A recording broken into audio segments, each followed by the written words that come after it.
बड़ी बहू के भुने टमाटर की सब्जी। अरे सुप्रिया बहू, तेरी मामी सास ने अपने बेटे अपूर्व की शादी तय कर दी है। अगले महीने उसकी शादी है।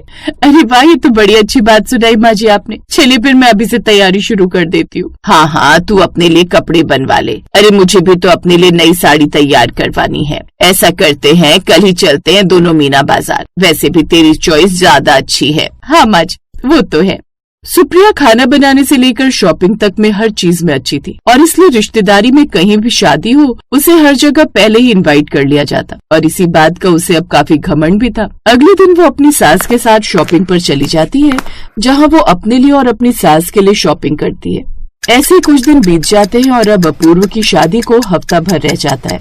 कमाल है सुप्रिया, अपूर्व की शादी को कितने कम दिन रह गए हैं, लेकिन तेरी मामी सास यानी अनीता का फोन अभी तक नहीं आया तेरे लिए। नहीं तो तेरे लिए तो 15 दिन पहले ही बुलावा आ जाता था। कहती थी कि गायत्री तेरी बहू बड़ी होशियार है, शादी ब्याह का सब काम संभाल लेती है और खाना भी कितना टेस्टी बनाती है। मेहमानों के लिए तो खाना वही संभालेगी। याद है उनके बड़े बेटे मोहित की शादी में उन्होंने तुझे 15 दिन पहले बुला लिया था। वही तो माँ जी, मेरी भी समझ में नहीं आ रहा, मामी जी ने बुलाया क्यों नहीं। सुप्रिया को भी ये बात बड़ी खटक रही थी कि आखिर इस बार उसके लिए फोन क्यों नहीं आया। ऐसे ही शादी के 3 दिन रह गए, तब अनीता का फोन उन्हें आया। ले आ गया अनीता का फोन। अरे जी अब तो 3 दिन रह गए शादी में, अब तो आप लोग आ जाइए। आप जानती हैं ना, बुआ के बिना तो शादी ब्याह में रौनक ही नहीं होती। बिल्कुल सही कहा, हम बस आज रात को ही निकल रहे हैं। उसी रात वो सब शादी के लिए रवाना हो जाते हैं। शादी वाले घर में शादी ब्याह की खूब रौनक थी। प्रणाम मामी जी। अरे जीती रह बहू, आओ आओ। जिन मेहमानों को सबसे पहले आना चाहिए उन्होंने ही आने में देर कर दी। अरे प्रीति बहू, देख तो दिल्ली वाली बुआ जी आ गई हैं। जल्दी से इनके लिए चाय नाश्ते का इंतजाम करो। जी मम्मी जी। प्रणाम बुआ जी। नमस्ते जेठानी जी। प्रीति अनीता की बड़ी बहू थी जिसका रिश्ता सुप्रिया ने ही करवाया था। सुप्रिया बहू, क्या कमाल की बहू ढूंढ कर दी है तुमने। बिल्कुल तुम्हारी परछाई है ये। पता है अपूर्व की शादी की सारी जिम्मेदारी इसी ने संभाली हुई है। मुझे तो कुछ करने ही नहीं दिया, शॉपिंग से लेकर हलवाई तक, और अब मेहमान नवाजी भी यही कर रही है। और पता है जब से ये अपने घर में बहू बनकर आई है ना, हमें तो बढ़िया बढ़िया खाना खाने को मिलता है। बिल्कुल तुम्हारे हाथों का स्वाद है इसके हाथों में। ओह, तो ये बात है। अब इसने मेरी जगह हथिया ली है, इसीलिए मामी जी ने इस बार मेरा पत्ता साफ कर दिया। खैर कोई बात नहीं, मैं भी तो देखूं कितनी काबिल है ये। अब वो सब कमरे में जाकर आराम करने लगे और कुछ देर बाद बुआ जी, जेठानी जी आ जाइए, खाना टेबल पर लग गया है। अरे वाह बहू, तूने इतनी जल्दी खाना बना भी लिया। तो चल हम आते हैं। वो सभी खाने की टेबल पर आ जाते हैं, जहाँ खाने की स्वादिष्ट खुशबू से ही पता चल रहा था कि वो कितना टेस्टी बना है। महक तो बड़ी अच्छी आ रही है। अब खाकर पता चलेगा कि ये खाने में कैसा है। हाँ जी खाकर देखिए, हमारी बहू के हाथों में कोई कमी हो तो बताना। बड़ी तारीफ कर रहे हैं सब इस प्रीति की बच्ची की, लेकिन ये मत भूलो मैडम कि मैं रिश्ते में तुम्हारी जेठानी लगती हूँ। मुझसे ज्यादा परफेक्ट तो तुम हो ही नहीं सकती। फिर वो सभी खाना खाने बैठे। जैसे ही पहला निवाला उन्होंने अपने मुंह में डाला तो उसके स्वाद में तो जैसे वो खो ही गए। वाह वाह वाह प्रीति बहू, क्या मजेदार पनीर की सब्जी बनाई है। भाई सच कहूँ, तूने तो सुप्रिया को भी पीछे छोड़ दिया। ये सुनकर सुप्रिया की भौहें तन जाती हैं। ऐसा भी क्या स्वाद का खजाना डाल दिया इस महारानी ने खाने में, जो पहला निवाला खाते मेरी सास ने भी गुलाटी मार दी और इसके नाम की माला जपने लगी। फिर जैसे ही सुप्रिया ने पहला निवाला अपने मुंह में डाला तो वो भी हैरान रह गई, क्योंकि खाना सचमुच में बहुत लाजवाब बना था। कुछ भी कहो, खाना तो इसने बड़ा टेस्टी बनाया है, लेकिन आखिर ये कौन से मसाले की महक इसमें से आ रही है, वो समझ नहीं आ रहा। आज तक कितने भी मसाले मैंने इस्तेमाल किए, लेकिन ऐसा टेस्ट तो किसी मसाले में नहीं था। इसका तो स्वाद ही अलग है। जरूर ये मैडम कोई न कोई मसाला तो इसमें डालती होगी। अब मुझे इस पर नजर रखनी होगी, ऐसे तो रिश्तेदारी में मेरी वैल्यू ही कम हो जाएगी। प्रीति के खाने की तारीफ होती देख सुप्रिया को बड़ा अजीब लगता है और यहीं से उसके मन में कीड़ा कुलबुलाने लगा। अब प्रीति जब भी किचन में खाना बनाने जाती तो सुप्रिया भी उसके पीछे पीछे पहुंच जाती। तो देवरानी जी, अभी खाने में क्या खास बन रहा है? चलिए मैं भी तुम्हारी मदद कर देती हूँ। अरे नहीं, उसकी जरूरत नहीं, आप आराम कीजिए, मैं ये सब संभाल लूंगी। हाँ, सब्जी तुम ही डालना, मैं तो बस तुम्हारी हेल्प के लिए आई हूँ। अब वो उसकी मदद करने लगती है, साथ ही उसके मसालों पर भी नजर रखती है, लेकिन उसे कुछ भी ऐसा नहीं मिलता। फिर अगले दिन जब प्रीति रसोई में गई तो उसने देखा कि सुप्रिया पहले से वहाँ मौजूद थी। जेठानी जी आप किचन में? हाँ, ऐसे ही सोचा शादी ब्याह वाला घर है, तुम भी अकेले कितना ही काम करोगी तो थोड़ी तुम्हारी मदद कर दूं। ओह अच्छा, लाओ सब्जियां मैं काट देती हूँ, तुम तड़का डाल देना, फिर मैं आटा लगा दूंगी।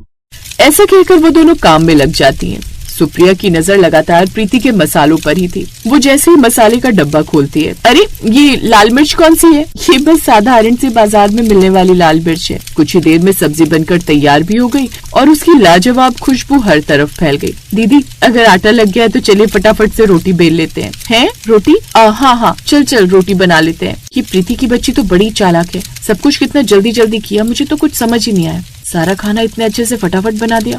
उसके हाथ के बने खाने की अब बाकी सब मेहमान भी खूब तारीफ कर रहे थे। ये देखिए जीजी, ये सब कपड़े निधि बहू ने अपनी पसंद के लिए हैं। ये साड़ी उसने खास तौर पर आपके लिए ली है, कह रही थी कि आप पर खूब खिलेगी। वाह भाई, अपनी प्रीति बहू की चॉइस तो बड़ी ही अच्छी है। सच में भाभी तुम तो धन्य हो गई जो तुम्हें इतनी गुनी बहू मिल गई। अरे ये सब तो अपनी सुप्रिया बहू की वजह से हो पाया है जीजी। अगर ये मेरे मोहित के लिए इतनी अच्छी लड़की नहीं बताती तो कहाँ से मिलती हमें ये। शुक्रिया सुप्रिया बहू। अरे इसमें शुक्रिया कैसा मामी जी।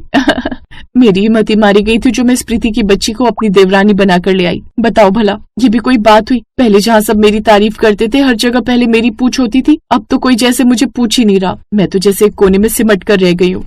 सुप्रिया को अंदर ही अंदर प्रीति से बड़ी जलन हो रही थी। शाम को जब प्रीति किचन में नहीं थी तो सुप्रिया उसकी रसोई में रखे मसालों को निहार रही थी, लेकिन उसे कहीं भी वो अलग तरह का मसाला नजर ही नहीं आ रहा था। मुझे लगता है उसने जरूर कहीं न कहीं वो मसाला फ्रिज में छुपाया है ताकि मैं देख न सकूं। अब वो फ्रिज खोलकर भी देखती है, वो सारा फ्रिज छान मारती है, लेकिन उसे उसमें कुछ भी नजर नहीं आता। पता नहीं कहाँ रखा है उसने वो मसाला। तभी प्रीति किचन में आती है। अरे सुप्रिया दीदी आप यहाँ? प्रीति सच कहूँ तो मैं वो मसाला ढूंढने आई थी जो तुम सब्जी में डालती हो, जिसकी खुशबू से ही सारी सब्जी का स्वाद बदल जाता है। मैंने पूरा किचन छान मारा लेकिन मुझे तो कहीं भी वो मसाला नजर ही नहीं आया। हालत देख मेरी, अब तो पसीने पसीने हो गई।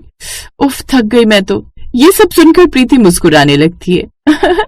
ओह अच्छा तो ये बात है जेठानी जी, मैं ऐसा क्या इस्तेमाल करती हूँ अपनी सब्जी में ये आपको अब बताती हूँ। ये है मेरे स्वादिष्ट खाने का राज। मैं तो अपनी सब्जी में बस ये भुने हुए टमाटर डालती हूँ जिससे सब्जी का स्वाद ही बदल जाता है। क्या? भुने हुए टमाटर की सब्जी? सुप्रिया जब ये देखती है तो उसे अपनी बेवकूफी पर बड़ी हंसी भी आ रही थी, लेकिन साथ ही आज उसने नई तरह की सब्जी बनाना भी सीख लिया था और वो खुशी खुशी वो शादी अटेंड करती है। साथ ही जब वापस अपने घर लौटती है तो सबको अपने हाथ के भुने हुए टमाटर की सब्जी बनाकर खिलाती है, जिसके बाद सभी घर वाले उसकी भी खूब तारीफ करते हैं।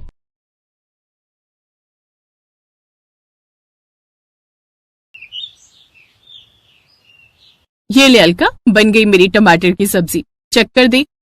अरे वाह नीतू, खुशबू तो बड़ी अच्छी आ रही है यार। तू खाकर तो देख, इसका स्वाद भी कभी नहीं भूल पाएगी।